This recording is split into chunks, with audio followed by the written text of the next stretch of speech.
I've got to work, they got to work. That's right. That's right.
All right, it is now officially 4:30 on January 10th, 2023.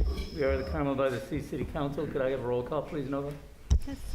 Councilmember Barron? Here. Councilmember Dramoff? Here. Councilmember Ferlito? Here. Mayor Pro Tem Richards? Here. Mayor Potter? Here. All are present.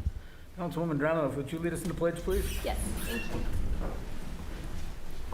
I pledge allegiance to the flag of the United States of America and to the republic for which it stands, one nation, under God, indivisible, with liberty and justice for all.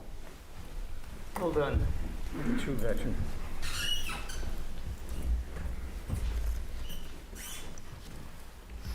All righty, before we go on to public appearances, are there any additions or corrections to today's agenda? Yes, Mr. Mayor. Well, first of all, we did receive a lot of correspondence about various items, so I want to assure everyone that that was sent to the council. We had a copying error, so we resent all the correspondence. Thank you to everyone who has corresponded about items that are on today's agenda. And then the addition is, or the recommendation is that we made some late changes to the agenda item regarding our timeshare ordinance, which is your public hearing item number 1. And that was about 24 hours ago. And so what I would recommend based on that, because I want to make sure the public has adequate time to review even something as seemingly insignificant as a new recital in a resolution or an ordinance, that we continue that item to the February 7th, 2023 agenda, please, Mr. Mayor. And I think we should take a motion on that. You can still take public comment on that, but if you act on it now, then we'll bring it back for you at your February agenda. That's all I have, Mr. Mayor. So the recommendation is then we have a motion and to continue it to the February meeting. And then I'll ask if the public wants to take comment once they get a motion. Well, I'll go ahead and ask for public comment first, I guess. You want to take that now? Yeah. Yes, sir. All right, so given the fact that the recommendation by staff is to continue the public hearing item number 1, consider ordinance number 20-22-007, first reading regarding timeshares. Is there anybody in the public wishing to speak to this item now? Yeah, I would just say that a couple of members of the public did ask me about the timing on this item. And I did tell them, since it was the last thing on the agenda, that I thought it would be, 5 or 5:30. And so I don't know if I have no way to know whether they are planning on showing up on Zoom at 5 or 5:30 or later. So if you do take public comment now, they would not have the opportunity to do that since they're expecting to hear it. And we will take public comment when we rehear the item, Mr. Barron. And Mr. Romero did send out via our agenda listserv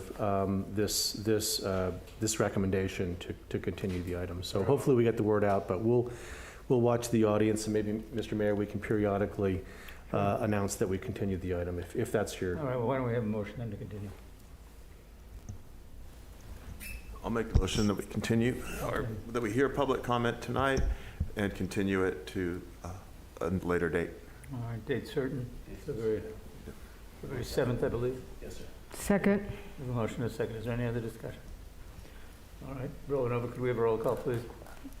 Councilmember Barron? Yes. Councilmember Dramoff? Yes. Councilmember Ferlito? Yes. Mayor Pro Tem Richards? Yes. Mayor Potter? Aye. Motion carries.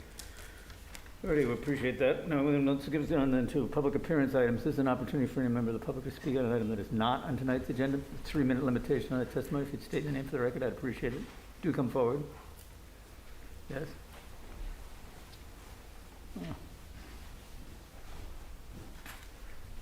Good afternoon. My name is Sophia Cho, and this is Shayla Dutta. We are the president and vice president of the Carmel High School mock trial team, here to thank you all for your contributions to our Chicago trip this past fall. In October, we had the privilege of going to Chicago with 14 of our mock trial students to compete in an international tournament comprised of teams from the United States, Canada, and Japan, and we placed in 7th. And so we're here to thank you. We brought a certificate of appreciation we'd like to present, as well as to recognize the council members and the community that helped us in the Carmel magazine. We wanted to recognize that support. Taking 14 high school students to Chicago and making that accessible to everyone for a significant length of time, that's no small feat, and we are incredibly grateful to the community and to the city for the support we had in getting to take that trip for our team. So thank you very much. Thank you very much. We're very proud of you guys, too. Thank you. Appreciate the recognition, too. You can come here anytime with that kind of presentation. Thank you very much. Dave, Congratulations. May I make a comment, please? We don't normally, but I'll give it the exception this time, yes. I just wanted to thank you for coming to us today and sharing that appreciation. And I also wanted to thank Mike Brown for the work that he did to help you raise the money and keep you funded, and that he came to us and asked us to stretch. So that was really nice, Mike. I appreciate it. And I appreciate our youth so much, and you made us proud. Thank you, well done. Can I just add, in that ad, none of your money went towards that ad. We found the money from another source to pay for the ad. I think Sue McLeod needs credit, too, for her contribution, too. She accepted the challenge, so well done. Thank you all. Appreciate it. All right. Is there anybody else wishing to speak today on a public comment? Anybody in Zoom world? Nancy, I think Nancy Toomey, I think you have your name hand up. You might want to unmute yourself. Nancy. Unmute. There we go. Got the right button. Just wanted to extend my enormous thanks and appreciation to all of the staff throughout the city that have helped with this wonderful weather conditions that we've been having over the last 4, 5, 6, 7 days, and hopefully will end soon. They've just been miraculous in all of their efforts, and you see it all around. Maybe not everybody has had power as much as they wanted to over the period of time, but they're all over it, and really, want to express our sincere thanks for all of the work that's been done by the city staff to get us through the storm. So that was item number 1. And item number 2, putting my Carmel Residents Association hat on, we do have a program coming up on January 26th, Experience the Monterey Bay as Seen by Early California Artists, where we've got a professor and a local artist talking about the early artists that surround and have captured our wonderful surroundings. And it'll be a great program on Thursday, January 26th in the Women's Club, and invite everybody to come, open to the public. Thank you. Thank you, Nancy. Appreciate it. Anybody else wishing to speak today? I don't see anybody. I'll close the public comment period then, bring it back to council. Announcements, Chip? Yes, Ms. Toomey stole my comments, but I too wanted to thank our intrepid staff in Public Works and our police department and our fire department, and everyone else who's pitched in during the last week or so as we've valiantly battled these storms. You know, these are the staff members who, some people are staying in and sheltering in place as they should be, are going out in the storm with chainsaws and pitchforks and clearing storm drains, making sure people are safe, protecting lives, doing what they do so well. And I really wanted to also extend my thanks on behalf of the executive team and Maxine, and I dare I say, speak for the council as well in my thanks to those staff members. We're continue to be ready. We're not experiencing the types of issues. Thank goodness we don't have a river running through us that's flooding, but we are experiencing a great amount of tree loss and again, a lot of power lines that are down. And so again, if you see something, say something, feel free to call our police non-emergency number. Brandon knows it by heart, 624-6403 or 911, obviously, and we'll come running to help. So thank you, staff, for everything that you've done. And again, for the community, we'll continue to work to get through the next week or so of these rains. So thank you, Mr. Mayor. That's all I have. Well said, Chip. Brian, do you have anything from Zoom legally? Report tonight. Okay, thank you. Appreciate the brevity. Council members, looking to my left. Jeff? No. Alessandra? Nothing today. Karen? Always. I just wanted to, again, thank the staff for all they're doing. But also, today, I don't know how long it will last, but Mission Trail Nature Preserve is closed temporarily because there are some trees still down, and there's also a lot of water issues. Trails are slippery. So just thought I'd make that announcement before you go over to Mission Trail. You might want to check. And I see people throughout the community going over the barriers at the beach and going into closed places. And I just want to say we put those up for your safety. We really do care about you. We don't want anyone swept out into the ocean at high tide. So please try as hard as you can to mind the barriers when they're up. It's for your safety, and that's very important to all of us. Thank you. Bobby? I'd just like to pile on as far as my appreciation goes to the CERT members, other members of the community who've stepped forward and volunteered their time and effort during this rather challenging time weather-wise. Chip, you said it very well. It's certainly an unprecedented storm that we've been seeing, but it's a dangerous community. We've got to be careful. So I want to thank all the staff that's been out there, but also members of the community that have come forward and volunteered their time. It's indicative of a community that has a lot of people that care about not just their surroundings, but their fellow citizens too. So thank you for your efforts. Well said. All right, why don't we move on to the consent calendar? There's 7 items on the consent calendar. Jeff, I think you traditionally like to pull 7. Yes, thank you for doing that for me. Okay. And does anybody else on council want to pull an item? Yes, I'd like to pull 4. Okay. All right, is there anybody in the public with an item that they're concerned about on the consent calendar? I don't see anybody. All right, we'll bring it back. Why don't we move items 1, 2, 3, 5, and 6. We'll pull 4 and 7. Need a motion to approve those items. Yes, I'll make that motion. Second to be nice. I'll second it. All right, we motion is second. Rhoda, would you call a roll, please? Councilmember Barron?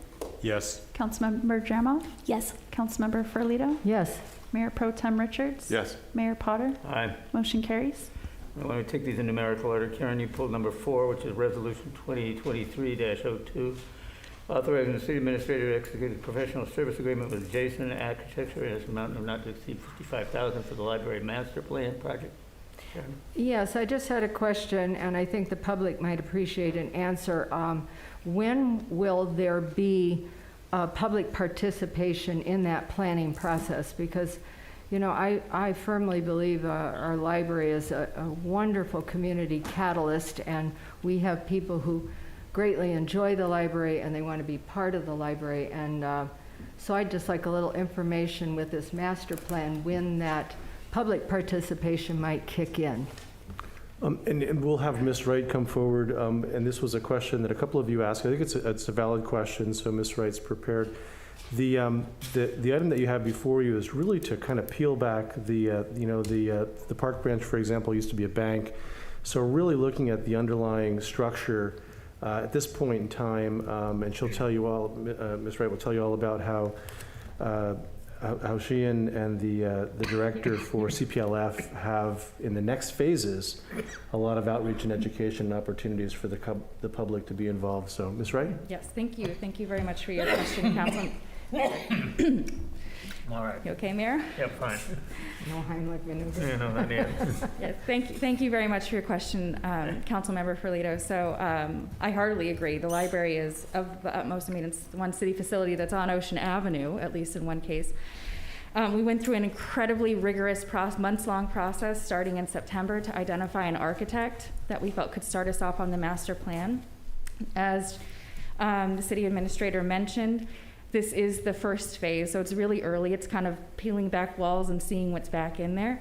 We are going to be working very closely with the Carmel Public Library Foundation Director, Alexandra Fallon, so that we have a very rigorous process for including the community as we go along through these phases. Probably not part of phase one, as again, I mentioned, it's a lot about the engineering and what's behind the walls.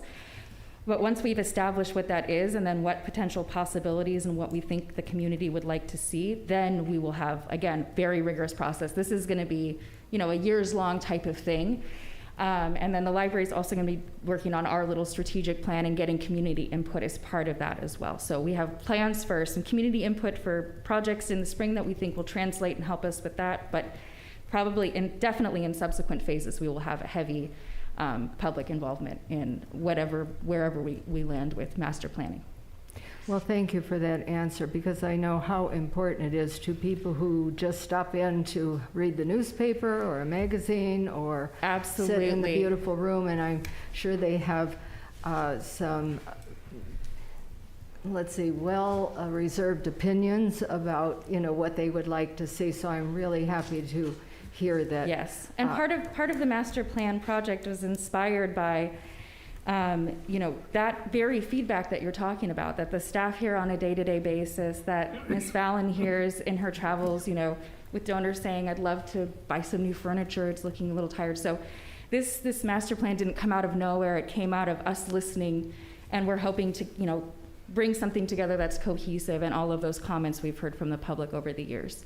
Well, but that really inspired this. And the gathering place, that project worked so well because we did listen, and it's especially as the pandemic is starting to lift, we're seeing almost every day a booking to use that space, so it's in use quite often. So we're excited to begin this and to have public input. Well, I hope you'll keep us surprised. I've done a lot of library reading this year in my book club, and it's an amazing opportunity to really create a community catalyst throughout this process. So thank you very much for your answer on that. You're most welcome. The clarification, are you prepared to move item number 4? Absolutely. I move item number 4. Could we get a second? Second. Motion and a second. Nova, could you call the roll, please? Councilmember Barron? Yes. Councilmember Jermel? Yes. Councilmember Ferlito? Yes. Mayor Pro Tem Richards? Yes. Mayor Potter? Aye. Motion carries. So Jeff, this is the continuing proclamation for continuing the need to meet via telecommunication. Would you like to just briefly state why you pull it? It is, and I will not be moving this item. I will be voting no, as I have for the past months. Would you just like to state your reasons, just so the public? Yes, yes, as I've stated over the course of the past months, I believe that all the commissions, all of our bodies should be meeting in public at this point. Okay. All right, that noted, is there any discussion on the council members about this? Anybody in the public wishing to speak to this item? All right, I'll bring it back for action. Recognizing Jeff will be voting no. Would somebody like to move the item, please? I'll move approval. Second. Roll call, please, Nova. Councilmember Barron? No. Councilmember Jermel? No. Councilmember Ferlito? Yes. Mayor Pro Tem Richards? Yes. Mayor Potter? Aye. Motion carries 3-2. All right. All right, that moves us on into orders of businesses. Item number 8 is consideration of a request by Carmel-by-the-Sea Rotary Club to install up to 2 Rotary and international signs at the entrances of the city. Bob, I believe this is your item. Mhm. Thank you.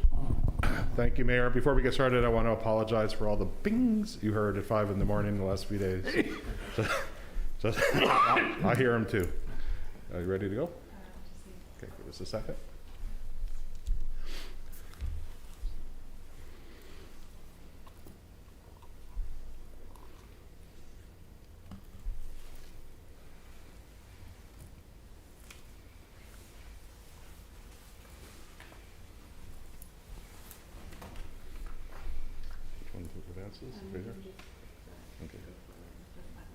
Okay. Again, thank you, Mayor, members of the City Council. This is the Rotary Club's request to install Rotary International signs at the city limits. Here's some background. I think you're all familiar with the Rotary Club. This is a nonprofit, and their mission is to provide services to promote integrity, advance world understanding, goodwill, peace, through fellowship of business, professional, and community leaders. So they requested up to 2 Rotary International signs at the entrances of the city. What they're proposing would be 18-inch diameter signs, 3-dimensional, carved of wood. It would appear to be something like we see in the bottom corner on the screen. All costs would be borne by the Rotary. Now, we're not seeking approval today from the City Council to do this or not to do this. We're looking for kind of a green light, red light. If there's a green light today, we would come back at a subsequent meeting with an encroachment permit. This is to see if the council wants to entertain this type of request from a nonprofit to install signs. And as you can see coming up, the potential for precedent is what makes this more interesting. Okay, so this matter went before the Traffic Safety Committee back in November. We took a look at the main entrances of the city. There was no suitable location along Ocean Avenue, but there seemed to be fine and safe locations on Carpenter Street and Rio Road. I'll show you photos of those locations in a second. Now, the Safety Committee wanted to be clear, we did not consider the merits of whether or not to install the signs. They're not traffic safety signs. We only considered safe and reasonable locations should the signs be authorized through an encroachment permit by the City Council. And the Traffic Safety Committee commented that there is a possibility of setting precedents here, so that is why this item is before you tonight. So here's the potential locations. Just kind of introducing my graphic artist skills. You'll see more on the Ocean Avenue coming up. But anyway, on the upper left side, that's Carpenter Street facing southbound traffic, the entrance of the city. There's a bus stop there, and it's kind of hard to see, but it's the Rotary sign. That's an exaggerated scale, but it would be right there after the bench. That would be the location. Down on the right side, this is on Rio Road facing westbound traffic. The sign would be right above the jogger's head. And if the jogger's not there, it would be right behind the bench. Okay, so now we go to the sign ordinance, section 17.40. The purpose of the sign ordinance, it's more comprehensive than just this. Here's a couple of bullets that kind of, some excerpts of the sign ordinance. And Brendan Swanson's here to give us more detail if necessary. But essentially, the purpose is, this is instrumental to maintain the village character. We want to preserve and enhance the appearance of the community. Business signs should be made of wood, which is proposed. Signage should be for identification, not for advertisement. And we should not have an excessive number of signs or visual clutter. And we need to prevent hazards to pedestrians or motorists due to distracting signs. So the recommendation is to receive this staff presentation regarding these signs. So we checked that off, that's done. And now the council is being requested to consider the request to install the signs at the city limits. Also consider the potential for setting precedents for other signs. And then provide direction to staff. Green light, red light, should we continue to discuss with the Rotary about bringing forth an encroachment permit, or should we not pursue this further? And with that, I'd be happy to answer any questions. Any questions to council members at this time? I don't see any. All right. Bob, I'll open it up to the public for comment, and then we'll bring it back to you. If there's anybody that needs a response, we'll get back to you. We do have somebody in the audience, I believe. Yes, we do. Vaguely looks familiar. Really, these masks don't allow you to show a smile. It's nice to see 3 public members in the audience. I'm Ken White, and I'm speaking on behalf of the Carmel Reds Association. And I'm also a past member of the Carmel Rotary Club. And the Rotary Club, frankly, is one of the best organizations you could ask to have in your community, no question about it. The amount of time and funding they've given to projects for the city over the past 70 years is quite remarkable, and someday they ought to be thanked an awful lot for it. The CRA board prefers very strongly that we stay with the existing policy of not lining our entrance streets with extraneous signs that would begin to change the look of our entrances dramatically as time goes. If the Rotary Club is allowed, then you're going to have the Kiwanis, Two Lions clubs, etc., lined up, and other groups. We feel strongly that the quiet and beauty of our entrances to this forested city are one of the best things we have going. Look at cities other than ours that have signs lining their streets, and then they go into commercial signs and real estate. And so we strongly feel we prefer to stay with the existing policy. One of the things that, I'll give you a little history. Do you know that up till the 80s, real estate for sale signs were not allowed on private property? That was a very strong policy, and we stuck to it up to the 80s, and unfortunately things have changed. So signage, wherever it is, has got to be very much carefully taken care of, and not in the streets coming into our village. Thank you. Thank you, Ken. Appreciate it. Is there anybody else wishing to testify tonight? I don't see anybody in the house here. Is there anybody outside wishing to speak? I don't see anybody. Lucinda Lloyd. Oh, Cindy Lloyd, you have your hand up. Yeah, thanks very much. Mayor Potter, members of the council, city staff, I would just like to reiterate what Ken has said regarding the tremendous appreciation that I have personally, and also the community at large has, for all the contributions that Rotary has made to our village. In manpower alone, it's been impressive. And recognizing outstanding citizens within our community is lovely. And they have also funded excellent things. So this in no way is denigrating the Rotary Club, which we all agree, and I believe with me, is very much a valued part of our community. On the subject of the sign, I think we need to recognize that if one sign goes up at each of the entrances, it won't be long before any other nonprofit decides they would like a sign. That will add to the visual clutter. The other part is that the Rotary sign is very noticeable. And if it were placed at both of those areas, I believe that motorists driving into the city their eyes would go to that sign and would be taken away from any kind of a safety thing. So from that point of view, I would urge you to not approve sending this along.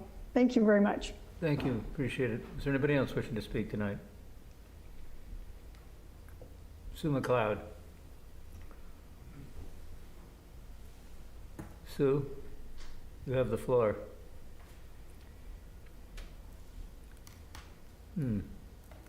Sue, maybe you need to unmute yourself. I'm not sure exactly what. Here we go. Can you hear me? Yes, I can. Okay.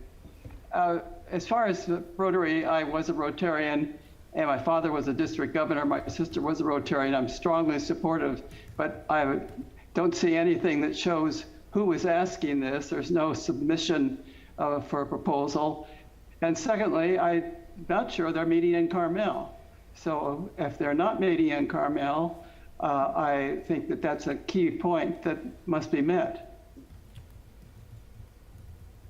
That it, Sue? That's it. Well, thank you for your brevity. Appreciate it. Is there anybody else wishing to speak today? I don't see anybody. I don't know if that generated any response from Bob. I don't think so. Bring it back for council for direction.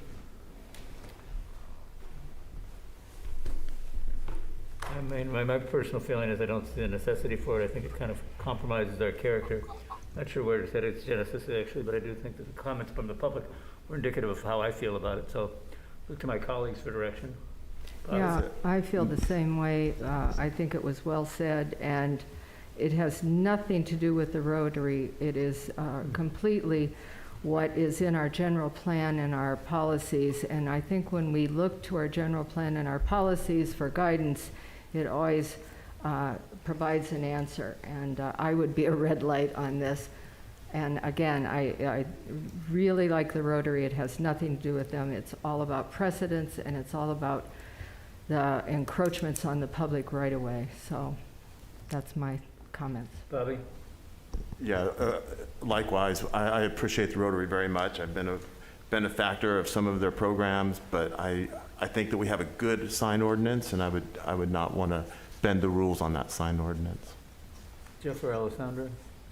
Yes, I'll be brief and say I agree with these comments. I agree with what former Mayor White and Cindy Loy said, and what everyone is saying here. When you read it, it says specifically that signage is used as identification and not as advertisement or notice attracting, and this type of sign would certainly be much more something along advertising. It would certainly be distracting. It would add to visual clutter. When you open that door to allowing one service organization to do it, then you would have multiple signs, which would be even more visual clutter and be even more distracting. So once again, this is not to detract from anything that the Rotary Club does. They do fantastic work, as do all of our service organizations, and we certainly respect and admire the work that they do. But this is just really doesn't fit into Carmel's Village character, and I'm opposed to it. So hearing that, I think we're unanimous here. Do we want a formal motion, or do I think your direction's fine, Mr. Mayor. We can, yeah, it's general been direction? I think we're pretty clear. pretty clear, yeah. It's pretty Not a lot of love red, for the pretty idea. red, yeah. Alrighty. Thank you, council. No problem. Why don't we move on then to item number 9, which is resolution 2023-004, awarding professional service agreement to BKF Engineers for concrete street repairs, project not to exceed a fee of $214,667. Bob, I think it's you again. It's Bob, me every again. evening. Yep. Okay. Thank you, Mayor and Council. Okay, a little bit of background on this project. Last May, Council approved a list of concrete streets to repair for this current fiscal year. This list of streets is based on our Street Saver program, which is a computer program that optimizes our pavement dollars, or our road repair dollars for the maximum and best use. And not all the streets that were identified for this fiscal year are concrete streets, but it made a whole lot of sense to bundle all these concrete streets together into one set of construction, one construction contract, so that'd be more cost effective. So once the list of streets was adopted by council, this information, these streets were sent to the CTC and TAMC so that we can lock in their funding. In June, council appropriated $1,005,000 for the concrete streets repair project as part of the CIP. At that time, council added a bike pathway. It's really bike and pedestrian pathway along Ocean Avenue between Monte Verde and San Antonio. We'll talk more about that in a moment. The $1 million budget is based on $564,000 required maintenance of effort city funds, and that matches $441,000 of external funds from Measure X, the gas tax, SB1, et cetera. And in July, council awarded a professional services agreement with Wallace Group to provide project management services for us for 4 engineering projects, and this concrete streets was one of those 4 projects. Okay, here's the locations. I wanted to talk about the intersection improvements. Those are the blue stars starting on the left-hand side, and there's photos on some of these in subsequent slides. The San Antonio and Ocean Avenue intersection is in bad shape. We've tried to pave it in the past and patch it, but it needs to be reconstructed. Moving up to San Carlos at 5th Avenue, that's in total disarray. That needs to be reconstructed. The intersection of 6th Avenue at San Carlos is also, it's not quite as bad, but it's in pretty bad shape, so that needs to be reconstructed. And on the lower right corner of Junipero at 7th Avenue, that's where we recently put in the all stop controlled intersection. We have pedestrian crosswalk that's before the stop bar. So that's not a great situation. Now, we're not reconstructing the intersection. At that location, we're looking at putting bulb outs and relocating the pathway out further towards the street. So it would be behind the stop bar, and also building a concrete ADA ramp across the street where we put a temporary asphalt berm there last fall. Now, on the red lines, Ocean Avenue between Monteverde and San Antonio, there's a number of repairs that need to be done along that stretch. And on San Carlos between 5th and 6th, also very bad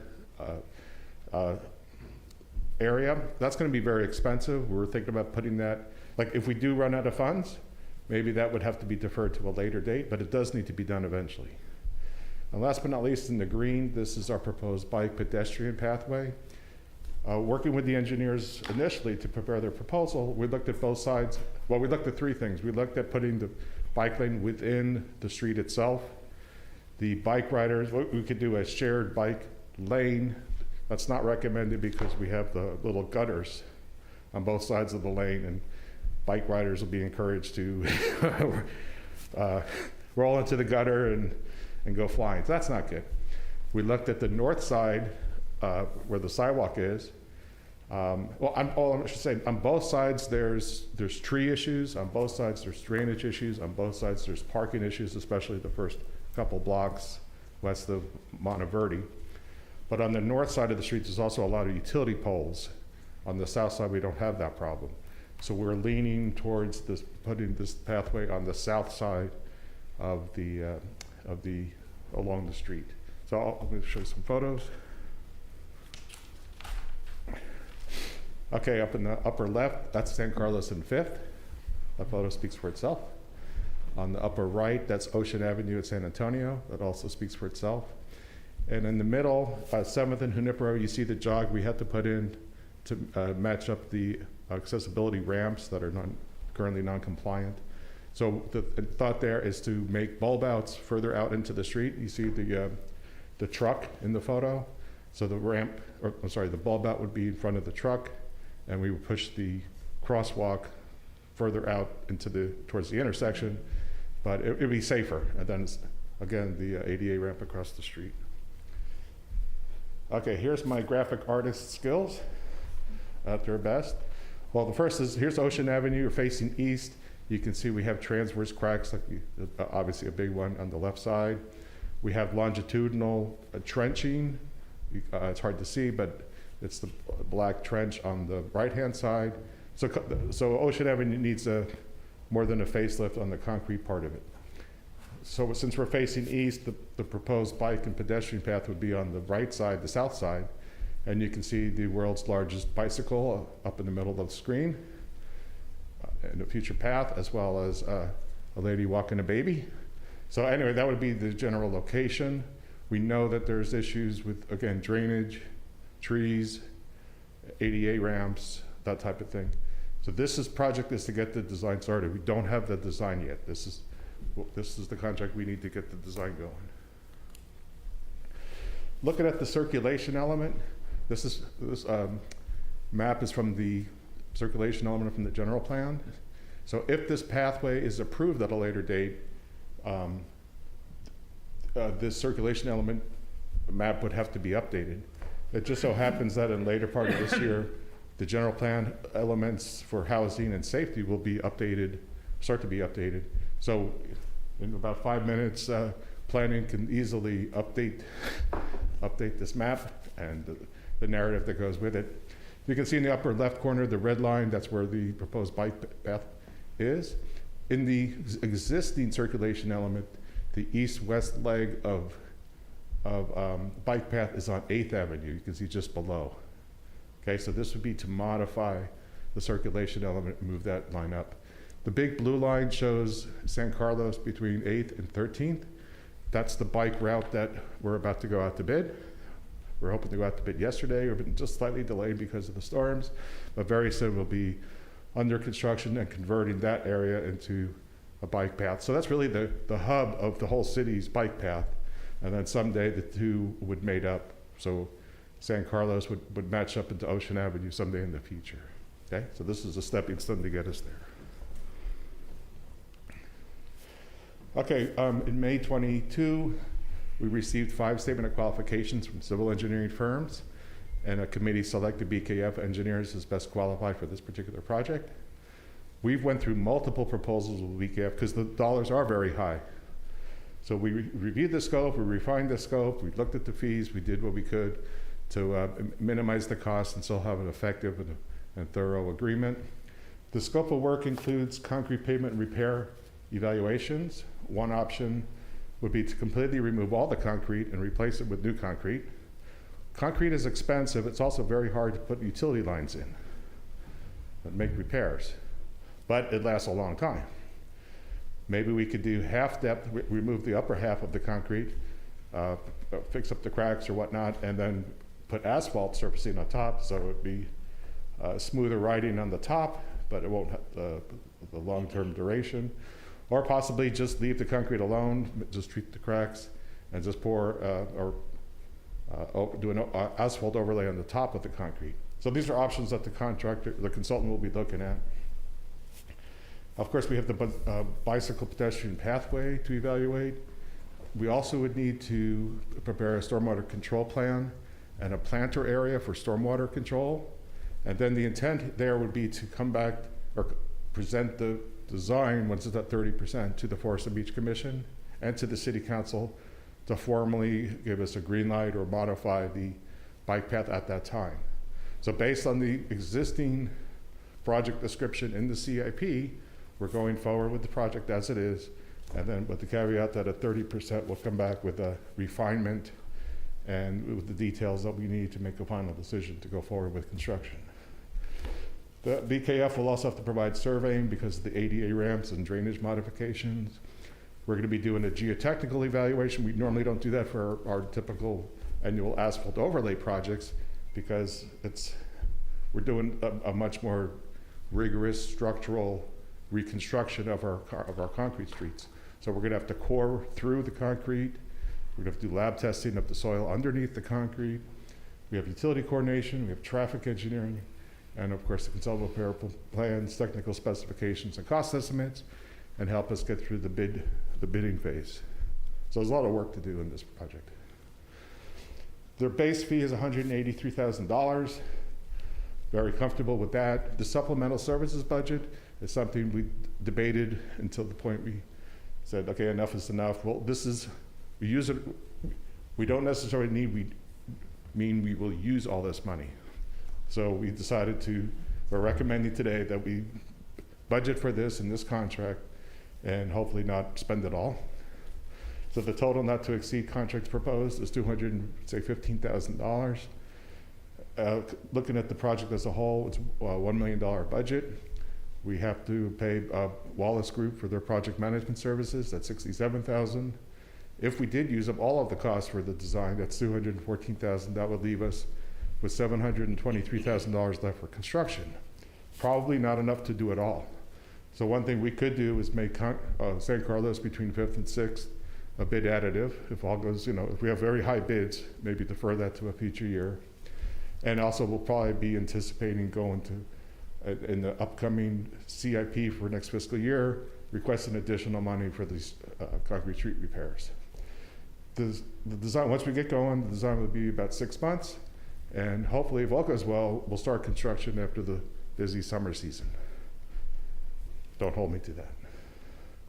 Recommendation is that council adopts Resolution 23-004, authorizing the city administrator to execute a professional services agreement with BKF Engineers for the concrete street repair project for a not to exceed fee of $214,667, and I'll be happy to answer any questions. All right, before we go out to the public, are there any questions of Bob by council members? Yes. Karen? I have 4 questions right now.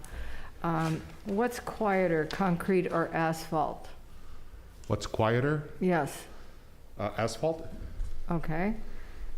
Is this a shared bike path and footpath? Yes, that's what's proposed, but not vehicles. So let me just, explain this. On San Carlos, it's a shared bike route. So cars and trucks and bicycles would be sharing the same pavement. On this would be offset from where the cars go. And what is now a sidewalk would become more of a pedestrian and bicycle pathway. Okay, and would that include electric throttle bicycles being able to ride on that pathway?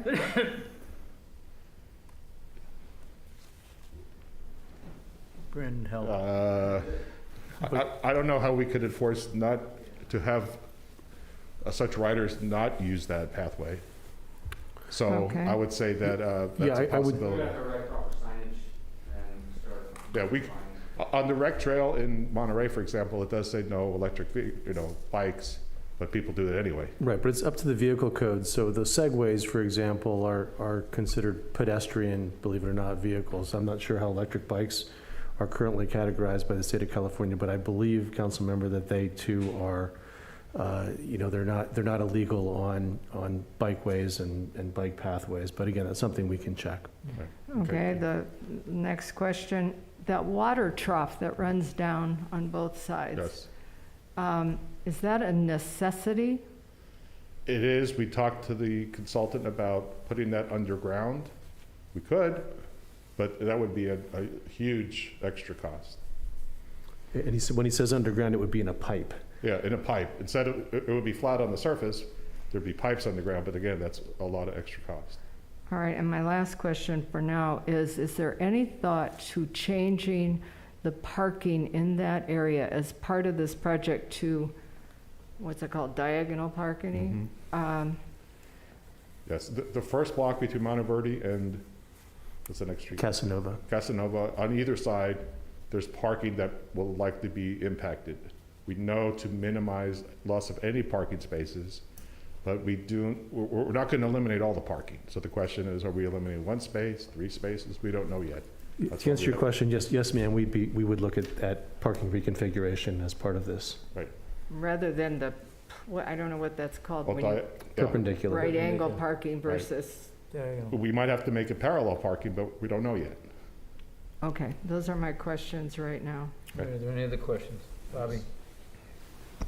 Where would westbound bikes go? Westbound, if you're coming westbound on Ocean Avenue, would they go use that part too? So Yes, it'd it would be both directions. And so how would they cross? Like, I'm just thinking about the safety of it when, Yeah. when They would somebody's cross parked at the across- lamplighter inn and they're backing up. Right. Say up right here at Monteverde and Ocean, they would cross over across Ocean in the crosswalk and then go back onto the bike lane. So they would cross Ocean, Yep. ride behind the cars, and Yep. then jump onto a bike path for 4 blocks. Well, the bike path would be, right now there's bricks on this side by the store. So that would be modified, and probably the vehicle parking would be modified. That would become the bike lane.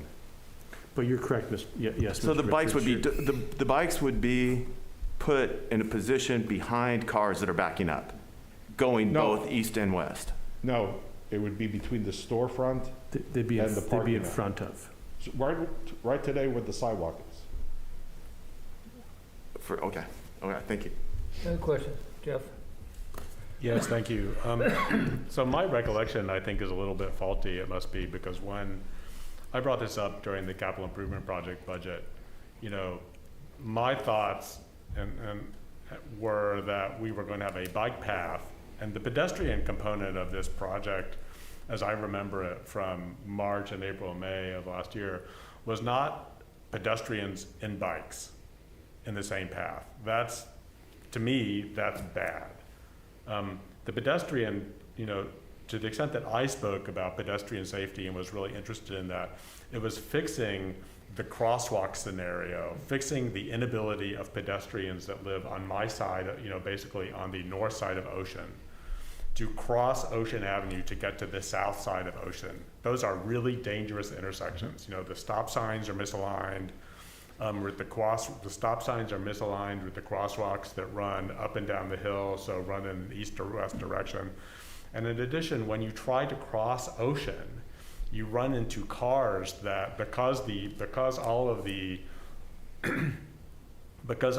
bulb outs are rounded, you know, you run into cars that barely put on their brakes when they make right turns onto Camino Real or Casanova. Casanova is okay because that intersection is really square.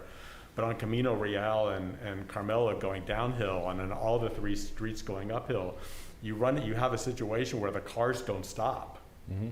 And since the pedestrian path is built back from the street, the visibility of cars that are making these really rounded turns makes my ability and other pedestrians' ability to cross Ocean Avenue really fraught. Mm-hmm.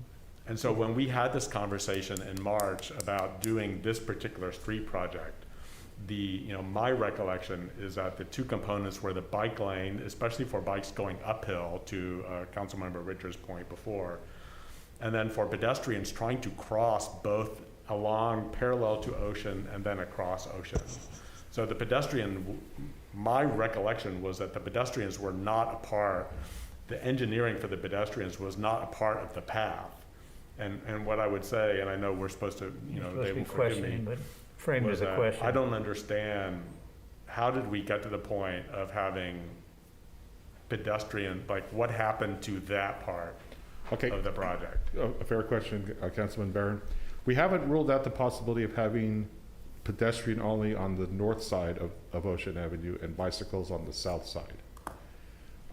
It's going to be a matter of cost. The traffic engineer with BKF will be looking at addressing all the issues that you just talked about. We share those concerns with the vehicles and all the intersections and things.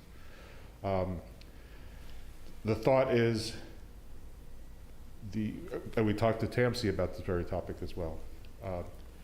When you put a bicycle lane in, it's not going to prevent, it's the same type of enforcement issue. It's going to be hard to prevent electric vehicles, but maybe there's state law or something, signage we could do. It's not going to prevent people from walking on that same path. So these are things that are going to be looked at by the consultant and by the traffic engineer and brought back to the council at a future date. And here's where we're at and with our recommendations. So valid concerns, we share the concerns, we don't have the answers yet. Yeah, Alessandra, do you have any questions? Well, I'll wait till we make our comments. Okay. Bobby? Do you know approximately the cost for the 4-block bike lane? Oh, for construction or for design? For both. The design, we was estimated about 20% of the 200,000. About $40,000 will be going into this bike path.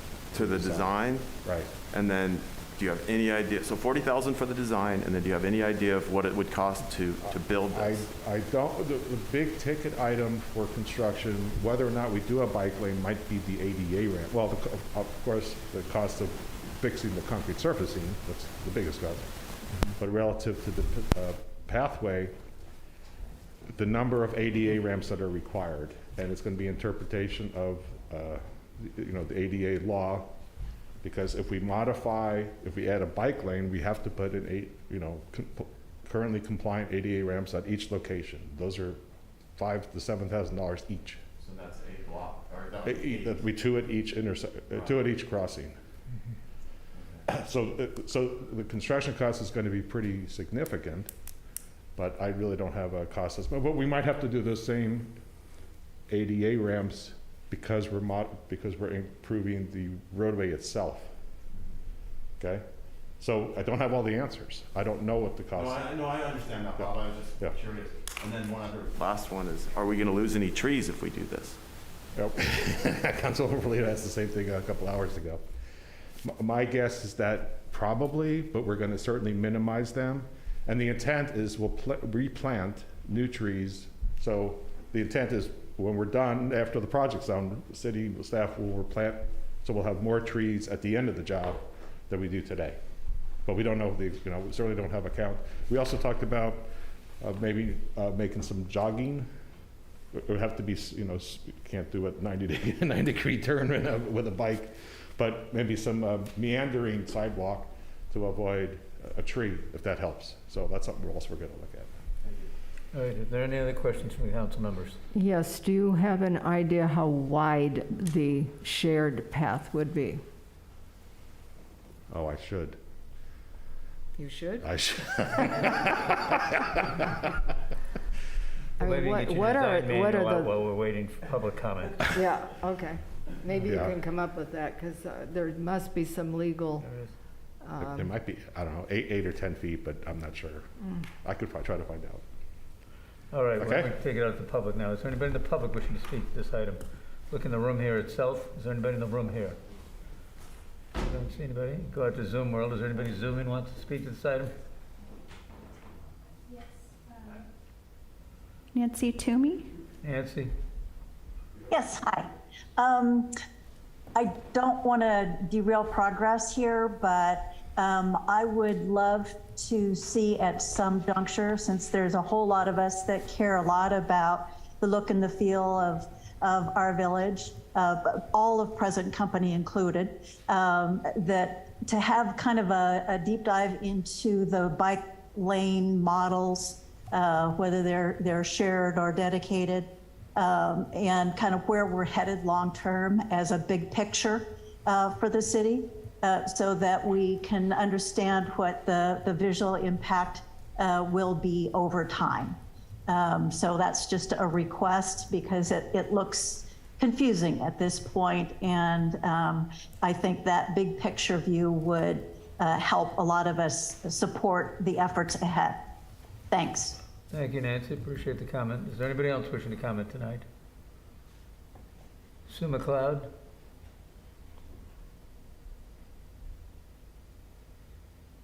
Sue?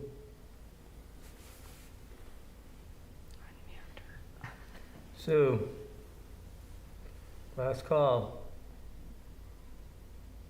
Can you hear me? Now I can, yes. Okay, can you hear me now? Yes, Sue, we can. You have the floor. It's yours. Okay. Presently, you've got rocks all along the two sides of the road to keep people from parking there. It's really unsightly, and I'm just wondering how that's going to be designed when you have just go forward with your proposal. Okay, thank you. We'll take that question under submission. Is there anybody else? No, I don't see anybody, do you? There's no one on Zoom with their hands raised. All right, we'll close the public comment period, bring it back. Bob, there was a question asked by Ms. McLeod. Let me start with that one. Mayor, we inherited those rocks, so they've been there for a while, and I think that they were put in to prevent, you remember we used to have the Pebble Beach parking. tour that used to, not Pebble Beach, the Pacific Grove tour that used to come through the village, and people used to park on there. So I would say at least 9 years ago now, we installed those boulders. But Mayor McLeod's asked me about those in the past as well, and yeah, they would either have to be moved or removed. But those areas, and again, I think that Chief Watkins can speak to this. That area has been used as illegal parking in the past, and that's the genesis of the boulders. I'm sorry, Bob, if I... That's good, thank you. Mhm. Appreciate that. Okay, right. The boulders certainly be considered part of the design, whether or not they have to be moved or Yeah. relocated or whatever. We're not there yet. I can answer it. The width, if it's a bike path, it must be at least 5 feet wide. If it's two-way, it has to be at least 8 feet wide. How? So it's if it's one direction, 5 feet wide. If it's two direction, 8 feet wide, minimum. And what about when there's pedestrians on there as well? That's considered two-way, so 8 feet. So at least 8 feet. And Right. what is the sidewalk now? One is the what? What is the width of the sidewalk now? I think it varies, but is it? Yeah, I would say between 4 and 5 feet. 4 feet? Yeah, maybe it's 6 feet? pretty narrow. Yeah, it's probably averages more like 4 feet. Yeah. All right, well, with that, I think that answers the public's questions. Appreciate that. If you'd stand by, bring it back to council. So the action bit before us is to adopt a resolution awarding professional service agreement for amount not to exceed $214,667. But there's discussion of continued scope. Is there concerns about wanting to modify the scope at all? Is that what I'm hearing? That's correct. That's what I'm thinking. I think we need to modify the scope concerning the bike lane on Ocean Avenue. I don't think that we're anywhere near ready to do that. I agree, and I have concerns, certainly also, as Nancy Toomey mentioned, about the big picture and the visual impact. I certainly support maintenance and beautification, and the concrete streets do need to be repaired. But the question is, what are we turning our town into? I mean, this seems like we're urbanizing and citifying, and if this is something that really fits into our village character, especially when you look at the way Ocean Avenue was planned, that the north side and the south side have the landscaping and it's symmetrical, and we're going to ruin that symmetry on the south side in making this path. I have safety concerns on this, and I just would support separating out the bike path from the concrete repair. The street repair clearly needs to be done, but I have concerns with going forward with the bike path. And it also, just one last thing, we're creating a bike path to nowhere. I mean, we're doing 4 blocks, and then what? I mean, it's not connecting anywhere else, it's just 4 blocks. So I have concerns about it. Mr. Mayor, can I address a couple of those comments? Yep, sure. The bike path to nowhere, that's correct, but ultimately it would be all tied together. So we have to start somewhere. It's just like we're starting now in San Carlos from 8th to 13th, that ends up going to nowhere today. So we kind of have to start somewhere. Also, the bike path, including with the concrete streets, the funding is eligible. So if we keep them tied together, sure, it could be a separate project, but by keeping them together, it's just kind of more convenient and take advantage of all the funding that's available to us. I wanted to emphasize, there was a comment about we need a more defined scope for the bike path before we can go forward. This contract, the first 30% design is to identify all the issues and all the unknowns about this bike path. Again, come back with notes, with the visual, with information, with cost estimates, with details about the proposed bike path. And at that point, make a final decision. Do we want to go forward with construction? Do we want to modify it? Do we want to defer it? But I believe the BKF contract as it is today is what we want. We need them to do this homework so we can come back with the proper scope for the bike path. We don't need to redo this contract at this point to get started. Bob, what I think I'm hearing is some concern about the fact that the project may be more than we'd envisioned. I have the same concern, but I don't necessarily want to go there tonight. I mean, I understand what you're saying about we need to understand what it looks like, but I'm afraid this one big segment is going to necessitate the whole thing turning into one big modification of our whole street system. I don't know if that's what I want to hear, but I mean, I'm not opposed to saying, let's get a better visual understanding of it, but I do have problems with it right now, what I'm hearing tonight. Okay. And if I may also piggyback on that, when I mentioned about $40,000, that's if we take the design all the way through, so maybe it's $15,000 or $20,000 to get it to 30%. So if we do cancel for any reason, we're investing $20,000 plus or minus to get it to the point where there's a visual, where we have a preliminary design. Well, Bob, I appreciate your passion for the project. I'm just saying that I'm not comfortable with it. I understand. Yeah, I have some serious considerations of it. I like bike paths very much, and I realize that our community has more bikes than we've ever had. I also realize that we're looking at a very steep street where many people have to get off their bikes to even push their bikes up. I'm concerned about throttle bikes being on the same pathway as pedestrians and dogs and baby carriages, etc. I don't like the idea of a shared bike path at all. I've experienced some very unpleasant things, the shared bike path in Monterey, where bicyclists go by and whack you in the head if they don't think you're in the right lane. People tend to spread out when they walk all over the sidewalk, leaving no room. I certainly don't like the idea of westbound and eastbound bikes and pedestrians, and 8 feet minimum there. That's still pretty narrow for all of that, and that is one of the busiest places in town. People walking down to the beach, walking back up to the beach. This is not just a few people. This is a lot of people interacting with bicycles. So I'm very, very concerned about that. I do prefer asphalt over concrete if it comes to that. That's just one question I had, because I like quieter streets. I have had the experience of parking in that stretch when I worked at Carmel Bay Company, because it's not limited, so you can park there all day. And that trough makes it very difficult to pull in your car without scraping your front. And then when you back out, when you're backing straight out, it is somewhat treacherous. You sometimes see people almost back into each other. So that's already a concern to me, that they can hit each other, the cars, in that narrow spot. But then to have bikes there as well is just an added danger to me. So I like bike paths. I'm not sure Ocean Avenue is the place for this bike path. You know, I am terribly concerned with the trees. It's beautiful through there now, and trees are not telephone poles. Trees have root systems. So anything you do to those existing trees that cuts roots, we have a tree that tipped over by the plaza, which probably had a root cut to put in a sidewalk years ago, and it was a big 10-inch buttressing root.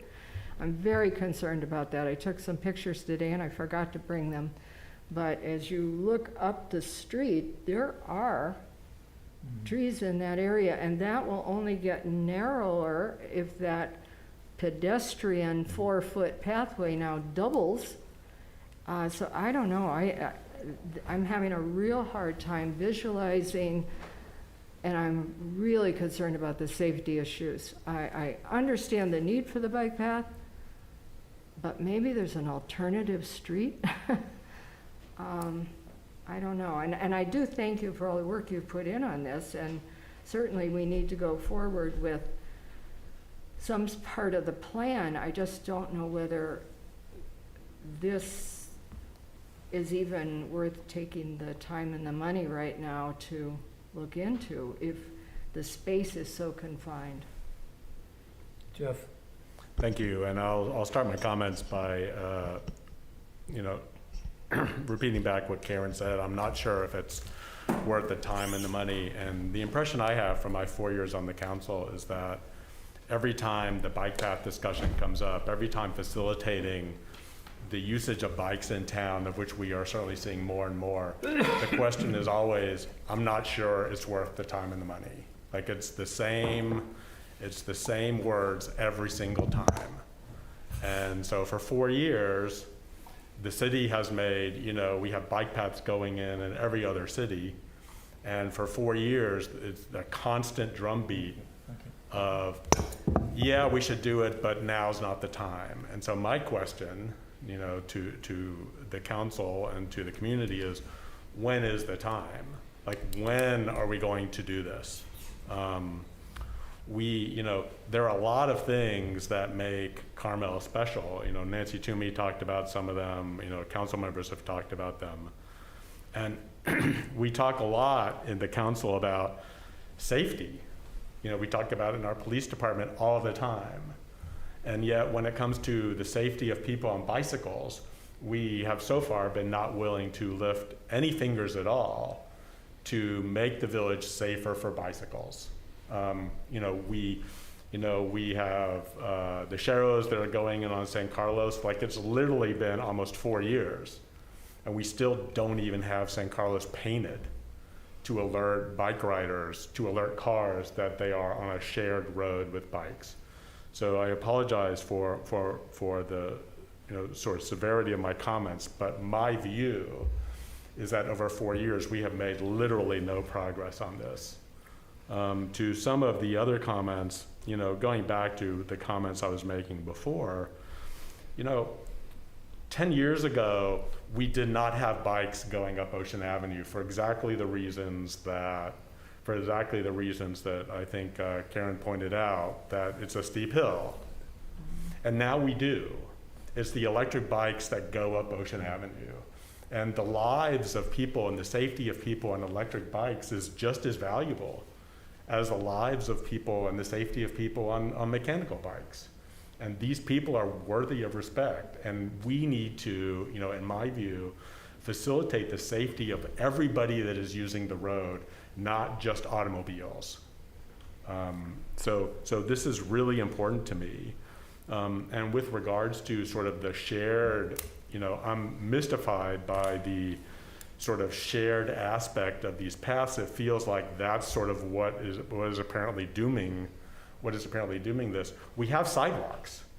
Like, we literally have a 5-foot sidewalk going up and down Ocean Avenue, and so I don't understand, while we sit here and design this thing from the dais, why we are facilitating more pedestrian access, more pedestrian pathway access when we have good pedestrian pathways up Ocean Avenue already in the form of sidewalks. And it seems to me, like from the comments I'm hearing from the council, that this shared notion of having an 8-foot path rather than a 5-foot path or whatever it is what is in fact dooming the ability to protect people on bikes, people on e-bikes that are riding up Ocean Avenue. Expanding, figuring out how to put an 8-foot path up may doom it when a 5-foot path is perfectly satisfactory for the purpose. Councilmember Richards talked about people going downhill, and I'm not sure, given what I have seen about bike riders going downhill, that bike riders going downhill need the protection. I don't know what the answer to that question is, but we certainly do not have bike riders going downhill at 5 or 10 miles an hour when we have cars speeding past them at 20 miles an hour or 30 miles an hour, because the bikes are traveling at the same speed as cars downhill. It's the speed differential and the impatience of drivers that causes this problem of sort of the sort of bike versus pedestrian versus car versus bicycle and car versus pedestrian problem. And finally, I would say that with regards to the project itself, it's really important to me that we fix, and I didn't see anything up here, and I know that you say that it's in the the sort of the traffic engineering, which was relegated to one bullet item, maybe as an afterthought, I don't know. But it's really important to me that the safety of pedestrians is addressed here. Both, as I spoke about, both going up and down Ocean Avenue on the sidewalks, that in itself is unsafe, and then crossing Ocean Avenue, especially with the cars speeding down Ocean Avenue at 35 and 40 miles an hour. So even though it sounds, I can read the tea leaves here, and I will be, voting how I vote, but I would certainly hope that that's considered when we get to the schematics for the project. Thank you. So Jeff, if I could just respond to some of the comments you made. I think that when you talk about other cities, when they're doing it, they have different demographics size-wise. We're talking about Ocean Avenue, and we got to widen that to accommodate these. I think as far as bicycle safety goes, I'd be more impressed if I saw bicyclists paying the same rules that we have to pay as vehicles. They don't stop at intersections. They seem to own the road. And the electric bikes, I think, are more dangerous than normal bikes. I think they're going faster than normal vehicles. They go faster than cars, actually. I get passed by them when I go through Pebble Beach. I think we're talking about a different demographic when we put electric bikes in with normal bikes. I'd rather see the normal electric bikes stay on the roadway, frankly. And I don't know whether if we're going to have to widen Ocean Avenue, are we going to then widen every street in town to accommodate the bikes? That's my question. So I think the question before us is, do we want to go ahead and say no? And I don't know what kind of money are we talking about to carve out the bike section. What are we talking here? Would I hear 20,000? I was suggesting 20,000 to design the schematic design for the bike path, so that we can bring back something with more specifics. Councilor, if it's your objective to just excise that element of this professional services agreement, then we'll just excise it, and we'll be able to tell you what that dollar amount is after we work with the consultant. I have a question. Is there a way that before they get too far into a design, they would come back with 2 or 3 sketches that we could see options between? Yeah, That's what you get. and I think that's what Mr. Harry is describing, ma'am, which would be, again, it's an iterative design. So again, going forward, if you'd like to stop at a certain element, And I think that Bob in the agenda report talks about, and the PowerPoint talks about going to Forest and Beach as well as coming back to council. At that point in time, you can see what it might look like. Again, it's exactly as you've said, it's the surface draining that has that channel in it that precludes us really from widening the street itself to make any kind of a shared lane. But again, putting the pipe underground, it'd be a massive pipe, it'd be a 36-inch pipe probably, to carry all that water. It's so much more expensive. There's so many other things we could spend the money on too, Yeah. from a drainage standpoint. Yeah. Well, what about a mock-up where you actually run some caution tape preliminarily, just to have a real feel for what that might look like? We could certainly do that. We could do some staking and some caution tape or cones or something to kind of illustrate what it would look like before we come back with with some options.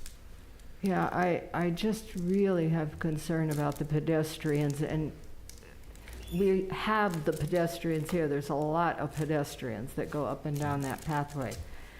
And the mix of two-way traffic, literally, with the bikes and the pedestrians is the most worrisome part of the project. The challenge with delaying this element of this council is it pushes back the construction as well. So we're kind of on a timeline to try to get something done, and I certainly appreciate your concerns.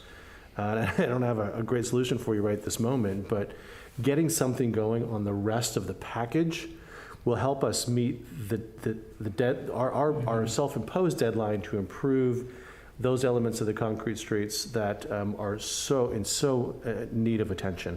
And I will say that there are people in the village who think very fondly of our concrete streets. They think they're part of our heritage. So again, as you're talking about a different surface, but you'll have that choice later. You don't have to make that choice now. But I will bring it up when eventually we get to some answers and some schematic designs and another decision point. So council, your druthers, I mean, honestly, I think if we knew what it was gonna look like to go ahead and do bike trails, pathways throughout the whole city would be interesting, but I don't know if we're ever gonna get there, honestly. That's my conundrum. Well, I am an advocate of keeping bikers safe, and I don't want to give them a false sense of security by creating a lane that's going to put them behind cars or have them require them to cross the street to use the bike lane. it's really important to me, Jeff, that bikers stay safe. But I think, if I may, Dave, I think there's a solution, which is a bike lane going uphill. Like, I'm not convinced that we need a bike lane for bikes going downhill from Monteverdi to Ocean, because there's very little speed differential between the bikes and the cars.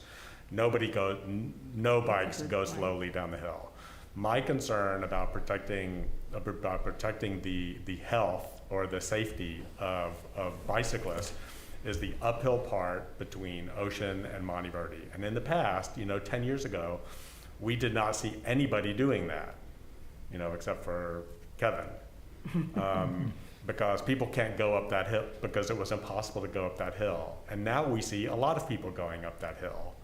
So the question is it worth it? And the question is, how do we protect the people that are the people on bicycles that are going up the hill?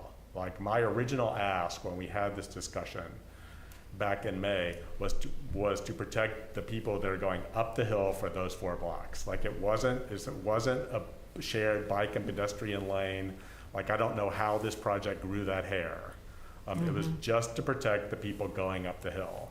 So I hear your comments, Karen, but my response is, I'm not sure that we need that. Like, I don't know where this shared path, this idea of a shared path came from. It was just the 4 or 5 feet to get bikers safely up the hill and figuring out what that would look like. So, if we're going to, doom the project because the project has grown a lot of hair, okay, but I won't be supporting that. I just wanted I think it would be useful to to have this bike lane to protect those people that are going up that hill. Counsel, That's it. you And can't- that's okay. You That's- can direct us to not scope and design a shared pathway and to look specifically at the opportunity to widen the pavement on what I'll call the south side of the drainage swale, on the eastbound, the uphill bound lane. And, widen that portion of it as some kind of a bike path. It'll be 4 feet.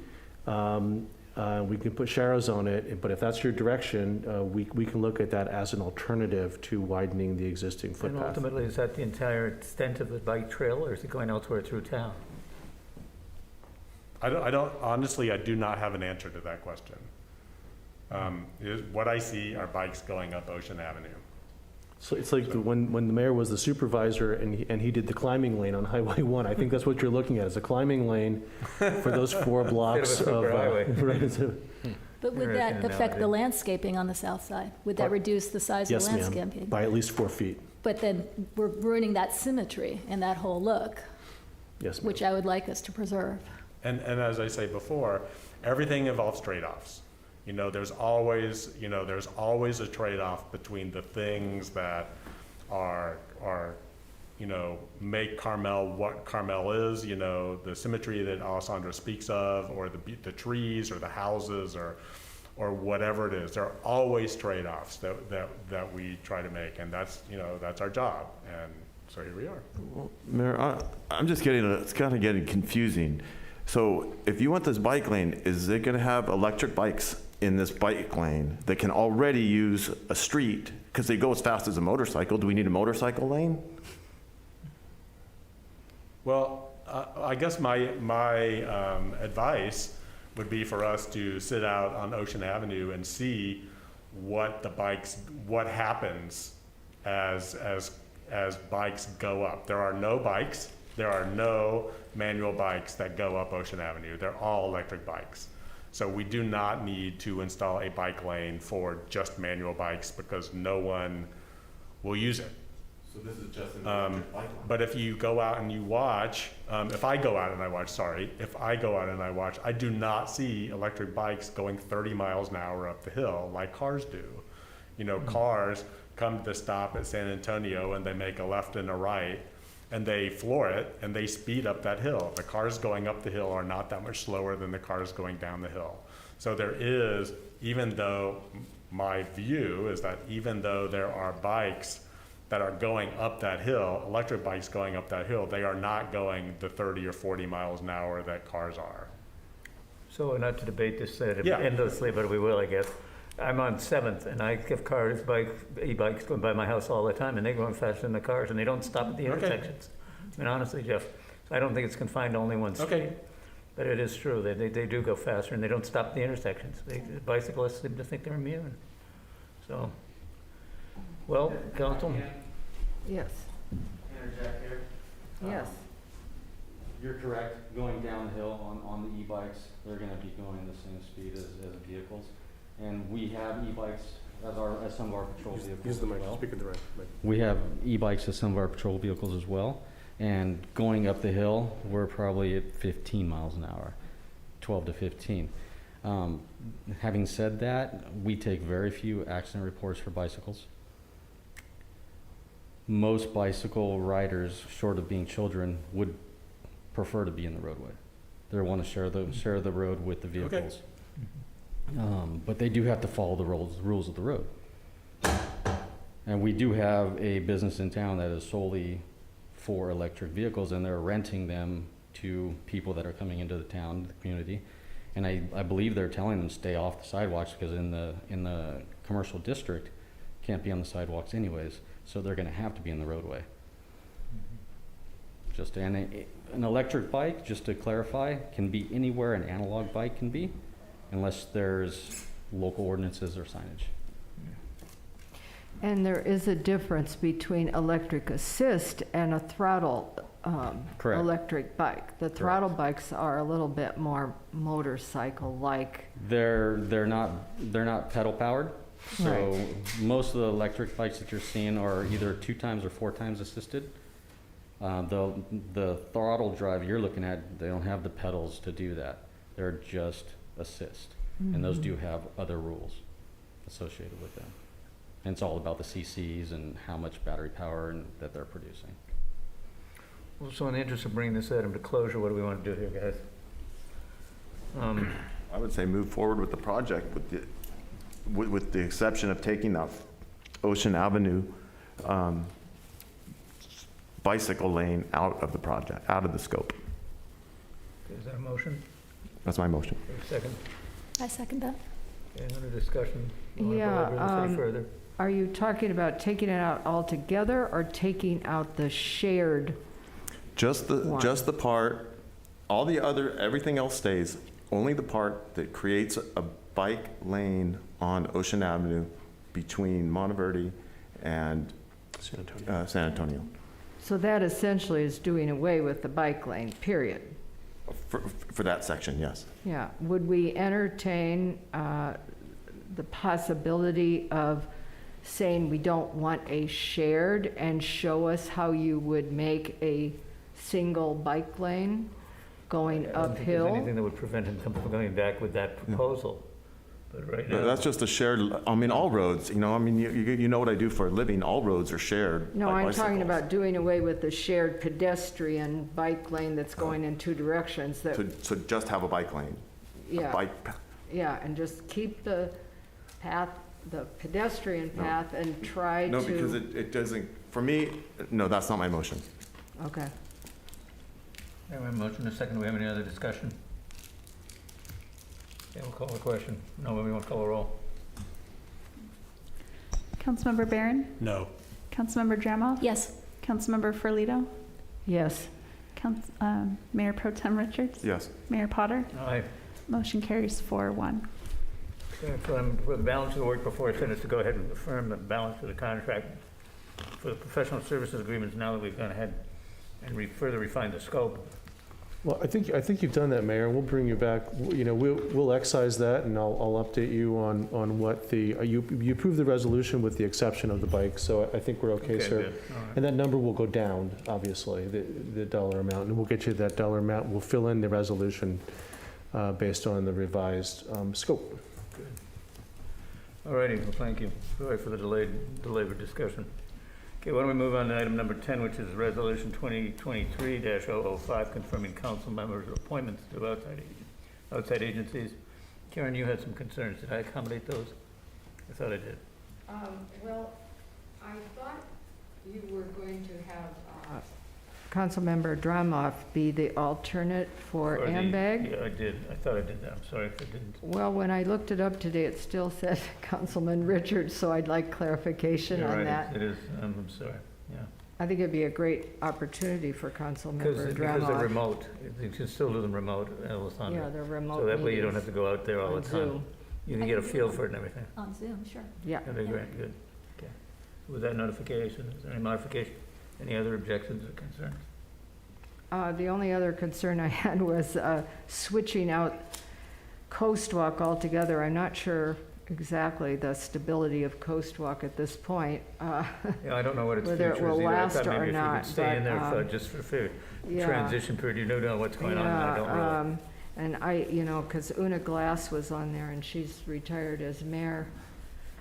So And, I don't know whether she yeah. will stay on there, so that is sort of in flux. I would be glad to help out with that, whoever it If you could does stay take on for over a that. couple more months and see what happens.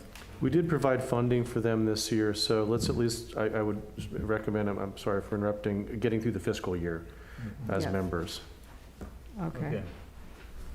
All right, well, I just comment, I do appreciate everybody's volunteering for these miscellaneous assignments. I think the public's perception is that we only go to one meeting a month, and that's this meeting. That's not the case at all. I happen to be on six different subcommittees. It is time consuming, because even if you're on the MST board, you can be on the MST exec committee, you can be on the TMC exec, you can be on the rail policy committee. Karen, you know very well that this has been a lot more than you thought it was going to be as far as outside work goes. So I want to thank all of you for your efforts. Much appreciated. With that noted, can we get a motion then to adopt the calendar as put forward as modified? Also move. I'll make that motion. Okay, thank you.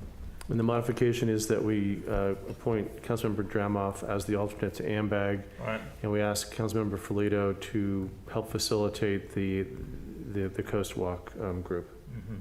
Thank you. All right. We have a motion, we have a second. Second. The motion is second. Okay, Nova, could you call the roll, please? Councilmember Barron? Yes. Councilmember Dramoff? Yes. Councilmember Ferlito? Yes. Mayor Pro Tem Richards? Yes. Mayor Potter? All right. Motion carries. All right, why don't we try to get through the rest of the calendar here?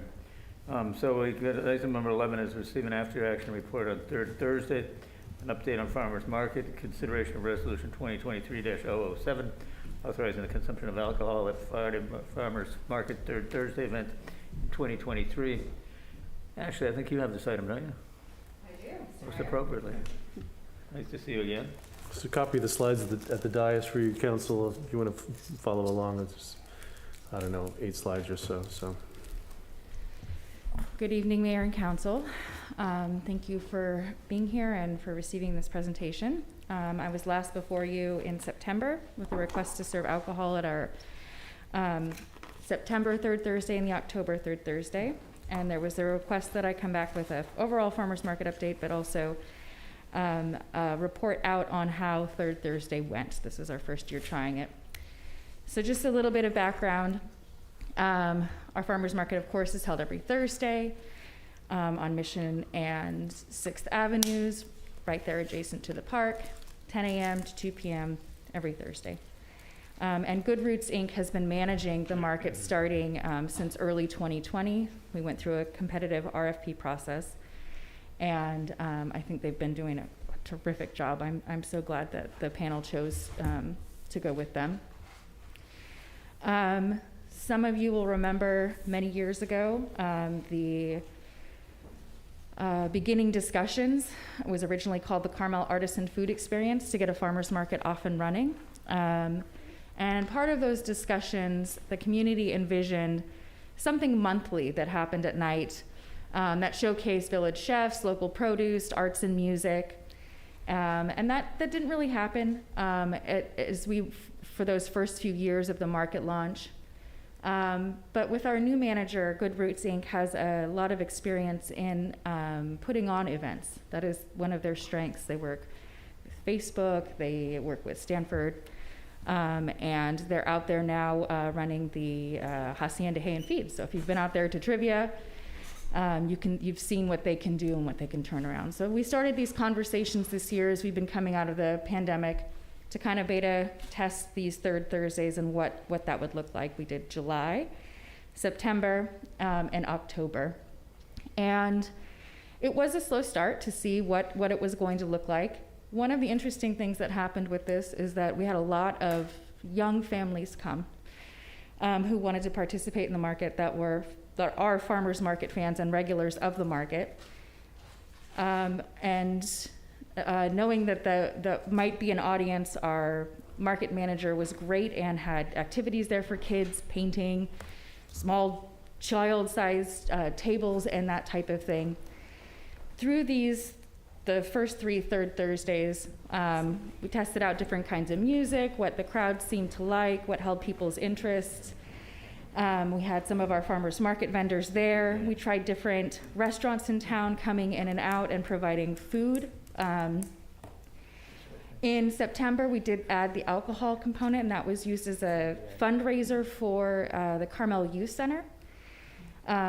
Based on what we saw in September, there wasn't a high demand for alcohol, so we shrunk the size of the little corral where we served wine for the October event, which I think that's where we really hit our stride. It was pretty hopping in the park. There was a great band. It was kind of Halloween themed. I think that, it was a well-received event by the community. So to that end, and again, these are some of the pictures where for that October event, Sunset Center sponsored the stage for our October event. So this is going to be a way for us to really collaborate with other community groups and bring those in, as well as our local restaurants. And just lovely seeing the park in, full swing and having activity in, coming down Ocean Avenue to be thinking, oh, what's happening here in town? And so part of what's here in front of you is the recommendation to adopt a resolution to authorize the consumption of alcohol at Farmers Market Third Thursday events in 2023. And as part of my staff report, I propose that we start these events in April and continue on improving them. Now, alcohol is not the focus of these events. This isn't a wine tasting event. This is just people getting off work, want to have a glass of wine, but really are just enjoying the ambiance in the park, having a bite to eat. It is not, by any stretch of the imagination, the focus of the event at all. But we do want to have that option, and our market manager and I have had these discussions about, the challenges inherent when you add the alcohol component in terms of complying with ABC, and then you have to have a corral and be checking ID. So we've gone back and forth on, is it worth it? And I think a small thing worked. That last third Thursday that we did, October, worked very well. And I'd like to see it continue. And then overall, our market, I think, is just, it's our slow time now. It's winter. and that's just the cycle of the seasons. But overall, I think we have a pretty vibrant market. And I know I see a number of you out there on Thursdays doing your weekly shopping. And again, I'm just so grateful that we were so lucky to have Good Roots become our farmers market manager. And I'm happy to answer any questions about Third Thursday or what's happening at the market. And I believe our market manager is listening in as well. He's here. Are there any questions of Ashley? Yes, Before I open up to the public? I have a question. How do you, I'm going to use the word police, the alcohol remaining in the corral? And what do you do about people who bring their own alcohol into the park? So one of the things that we started doing was working, whoever is doing the pouring of the alcohol, in this instance, CYC was responsible for making sure that people stay in the corral and that they're doing their checks that they need to do. Now, people who are brought alcohol in otherwise, we started asking the VIPs to come to these events and to keep an eye on things. The VIPs, our VIPs, coming to all of the Third Thursday events as having a presence there in the park, yes. The white shirts. Yes, the white shirts, yeah. I'm sorry, ma'am. Sorry. Yes. Not everyone knows the term VIP. Thank you. Yes, our white shirt patrols, you see them around town. They're wonderful. And so we actually have the Community Activities Department has a shared calendar with them of all of the city's events and when we can use support and their presence at anything going on, including the farmers market and including the Third Thursday events. Are there any other questions? The proceeds from the sale of the alcohol. Oh, those were to support the Carmel Youth Center. Great, thank you. Excellent. Are there any other questions before I open it up to the public? See no one. Is there anybody in the public wishing to speak to this item? I don't think there's anybody from the public in this room. Oh, yes, there is. One gentleman. He doesn't seem to have a desire to speak. Is there anybody in Zoom or wishing to speak tonight? I don't see anybody. Bring it back to the council for discussion and direction. Council members. I'll be supporting this. I think it's a great event. I went to a couple of them. I said I'd be supporting this. I've been to a couple of these, and they were fantastic, and I'm thrilled that it benefits the CYC. I'd agree. Any disagreement? I'm very excited that we are doing things for children and families. I think that's wonderful, and I think that definitely should continue. But I am concerned with, since it is such a focus on families and children, I don't really think you need the alcohol, and especially if there's problems with having to check ID and having to monitor people with bringing outside alcohol, I would support this, but without the alcohol. And I have similar feelings. I think there's no need for alcohol at a family event, and I think sometimes some of the parents get a little bit distracted by it. I also have a little concern.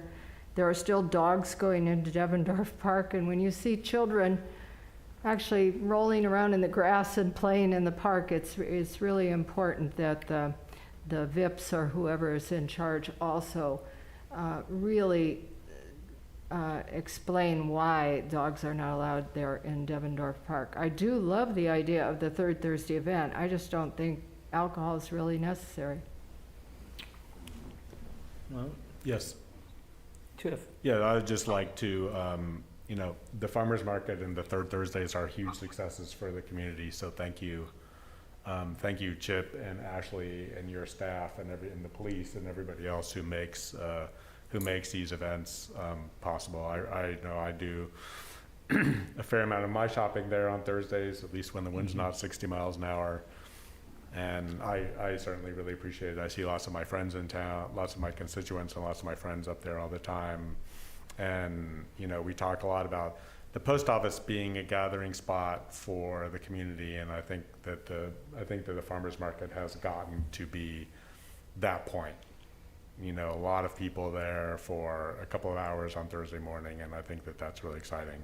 So given what I've heard, I would make a motion to adopt Resolution 2023, authorizing the consumption of alcohol at the farmer's market third Thursday events in 2023. I'll second it. Just continuing the discussion, I think Good Roots has done a great job, really. Given what it was before, it was really kind of flat and people were kind of apathetic about it. Now the community enthusiasm, just like Jeff said, people love it. And I think the third Wednesday makes a big third Thursday makes a big difference for me. I actually work most of the time and I can't get over there till later in the day. It's been closed most of the time when I get back, but now this has given me a chance to go and enjoy it, so I really have made it. I'm not there for the booze, I'm there for the fun, so I do think it's a good one. I appreciate the motion, Jeff. Bobby? Same on. Is there a second? Is it Yeah, I second it now. Okay, we have a motion, we have a second. Monova, would you read the roll? Yes. Councilmember Barron? Yes. Councilmember Drama? No. Councilmember Ferlito? No. Mayor Pro Tem Richards? Yes. Mayor Potter? Aye. Motion carries 3-2. Okay, item number 1 in the public hearing has been continued, but I did say we would take any public testimony if there's anybody who came in and didn't hear this was continued and wanted to speak, or heard it and wanted to speak anyway. Is there anybody in the public wishing to speak to this item? Anybody in Zoom world? Oh, do come forward.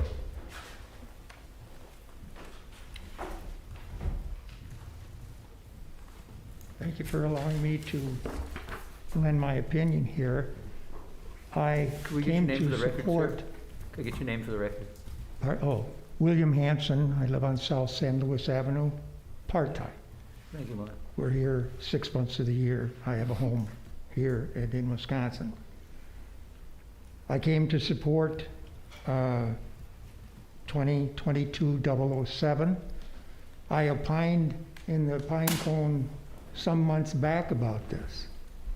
I feel that the timeshare and the fractional ownership are one and the same.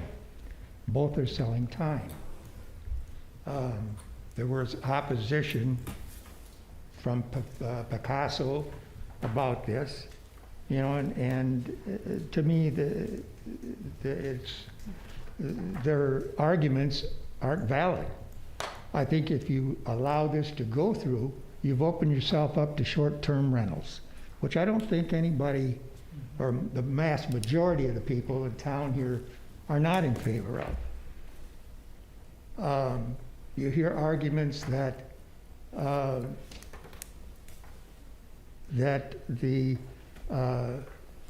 there's so many empty homes, that they want to fill these homes. That has nothing to do with this. The people who are making those arguments have a vested interest, either through an art gallery, the gentleman that was running for the council that had a bar. They're self-serving. It has nothing to do with this. I think that you need to pass this ordinance. I suggested on my first letter to the editor that the city close the loopholes. And I applaud you for doing that. But I strongly believe that you need to pass this ordinance. I think if you don't, you've opened up Pandora's box, so to say. Thank you, William. Appreciate your testimony. Thank you for taking the time and the patience to wait this long. Thank you. Thank you. Is there anybody that looks like Nancy Toomey out in Zoom land you'd like to speak? Yes. On behalf of the CRA board, we do support the updates that were proposed in this ordinance with regard to these timeshare items. and encourage the tightening of the language that was a part of that update. Thank you. Thank you, Nancy. Andreas Madsen, you're speaking. Thank you. Thanks for the opportunity to speak tonight. Yep, my name is Andreas Matson, Chief Revenue Officer for Picasso. I do hope everyone is safe and sound given the challenging weather conditions. I had hoped to join in person, but the road conditions weren't ideal. And again, I look forward to seeing everyone in February for the hearing. In light of the recommendations to continue this item, I just want to reiterate my commitment and Picasso's commitment once again to working with the city. I recognize a lot of these conversations should have happened much sooner, and I'm sorry for that. And we do believe and pride ourselves in being a transparent company that wants nothing more than to provide clarity into Picasso. In the last few months, I've had some great introductory conversations with city staff and esteemed members of the community, and I appreciate those conversations and their time to meet. In light of the recommendations to continue this item, we would love the opportunity to convene, whether it be a working group, whether we can work with a community and set up a community forum for residents to hear their concerns and explain who we are and what we do. I believe this is a path we can move forward, and I hope that we continue to see support from the community and all homeowners. And I appreciate your time, and again, hope everyone is well and safe. Thank you. Thank you, Andreas. Adam, do you wish to speak? Yes, thank you. My name is Adam Pinteritz. I'm the Government and Community Affairs Director for the Monterey County Association of Realtors. First of all, I want to recognize and appreciate the council for responding to our written comments. We thank you for your response. Candidly, it does not fully address all of our concerns, but nonetheless, we are very appreciative that the dialogue will continue on to February.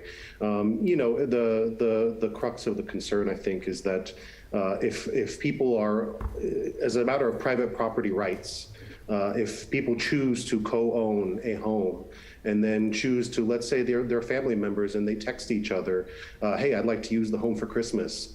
Under this ordinance, does that not potentially constitute them doing something illegal? And even if it would not be enforced upon them, does that not then become an ambiguous and vague and discretionary application of the law? So our concern is as a matter of private property rights, there should be no ambiguity to private property rights, and we support the idea or the proposal of an ongoing discussion and potentially a working group to try and resolve some of the issues that concerned community members have. And we thank you for your time. Thank you, Adam. Mike? Hi, thanks very much. I'm Mike Coughlin. I'm calling you from Denver, Colorado, where I live, but my wife Ann and I are co-owners of a home in Carmel-by-the-Sea. We're 25% owners of a house on Dolores. My wife, you met last month in December. She came out for your meeting when you continued it, and she was actually supposed to get on a plane this morning to be at the meeting, but didn't because of the really sad weather you're experiencing. But I'm just speaking in favor of the continuance, and I would ask staff and members of council to be open to taking meetings with co-owners like us. There are hundreds of us who own a share of a home in Carmel to discuss, you know, a productive way through this ordinance discussion. We love Carmel. We started coming 29 years ago on our honeymoon. We've come every year since, and we come several weeks a year, several months a year. So we are passionate about Carmel. We're defenders of Carmel's character, and we just look forward to having a discussion with you in the month that's created by this extension of the ordinance on your agenda. Thanks a lot, everybody. Thank you, sir. Is there anybody else wishing to speak? I don't see anybody. Last call. All right, bring it back.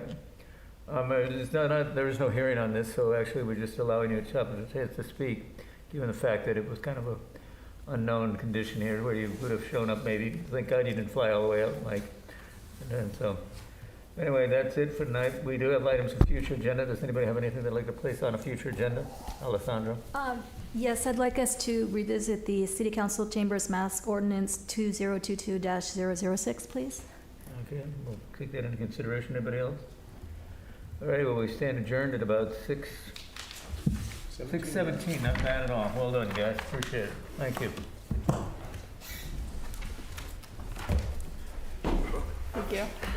Appreciate it.